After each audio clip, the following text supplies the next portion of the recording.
On a toujours peur de se faire frapper par les voitures parce qu'ils passent à peut-être même pas un 5 centimètres du trottoir. Sur le boulevard Forêt, un quartier résidentiel à Val-d'Or, une promenade de santé peut vite devenir source d'angoisse. Oui, ben moi, là, c'est arrivé 2 fois. J'ai eu tellement peur, là. Le monsieur, là, l'auto, là, je sais pas s'il était en train de faire quelque chose, mais j'étais dos à l'auto, puis il m'a frôlé le bras.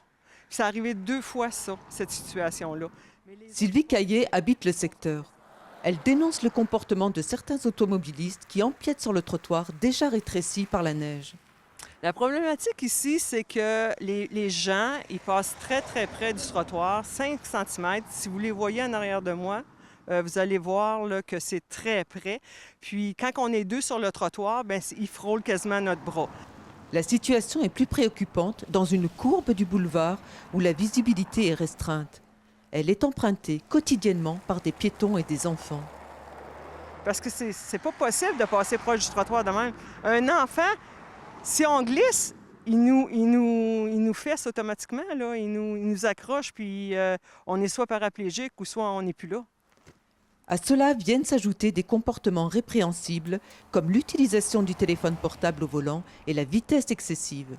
On les voit souvent parce que le soir, ça illumine le cellulaire, on les voit qui sont occupés. Fait que ça, c'est encore une autre chose qui est dangereuse. Le cellulaire, en plus, qui passe proche du trottoir, bien, ça m'étonne qu'il n'y ait pas plus de gens qui n'ait pas arrivé quelque chose avant.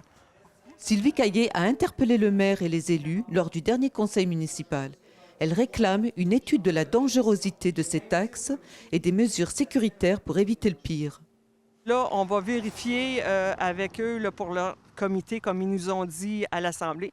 On va faire nos devoirs, on va aller de l'avant avec la lettre, puis on va voir par la suite s'ils m'ont apporté une solution, surtout dans la courbe, pour que ça arrête de passer là, sur le trottoir. Sa demande devrait être transmise au comité de sécurité routière et de mobilité, car le boulevard Forêt est loin d'être une exception. Samira Ouari, RNC Nouvelles, Val d'Or.